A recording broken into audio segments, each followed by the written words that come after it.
Hey guys, welcome back, and today I'm going to show you how to do C, write in C for the Ti-84 plus calculators. Ti-83 plus, Ti-84 plus, Ti-83, and technically any Ti-8X calculator. We're going to be using the ZCC, or the Z88DK compiler with ZCC, and nowadays, in current year, 2024, it is extremely robust. But there may be one thing that you are missing that allows this to work. It's extremely important. So what we're going to do first is we're going to write our hello world. So include stdio.h. Now stdio.h for the Ti-84 plus calculators will have things like get key and those sort of functions already in there.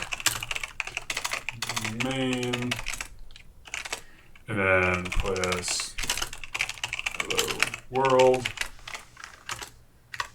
Okay, and then if we want to pause, we can do get key and then return 0. And get key will pause, the program just the way get key will on TI Basic. Now, here's the thing: everyone forgets or does not read the manual. They do not do pragma string name and then the name of the program that you want this to be listed on your calculator.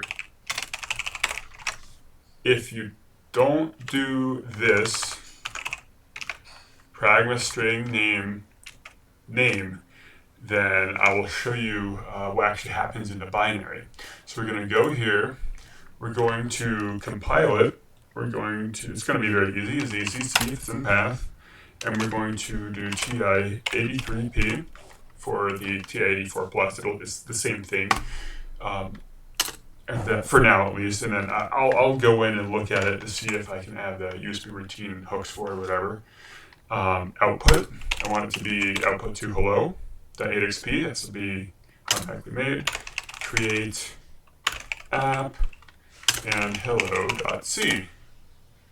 Hello successfully converted to hello.8xp. So we're going to go here, we're going to choose our file, we're going to load it up,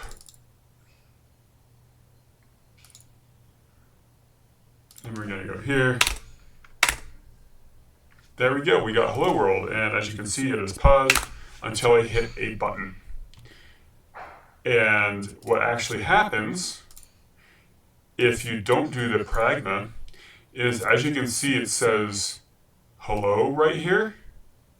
Compiler or the linker or whatever will not have the string, so it'll shift all your program bytes up by I think like 8 bytes, which will completely ruin anything you're trying to do.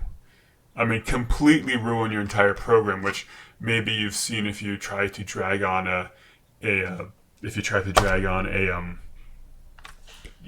something you built with ZCC onto the emulator or even onto your physical calculator. The name might be all wonky. That is exactly why, and nothing will work. Well, here you go. It works. Now you can write in C on your Ti-84 plus, and of course, remember this is a Z80 calculator. And C to Z80 doesn't really work amazingly, but it is very possible. And with a lot of deep diving into the libraries of Z88DK and very clever C programming, you should be able to code just fine in C for your Ti-84 plus black and white calculators. See ya.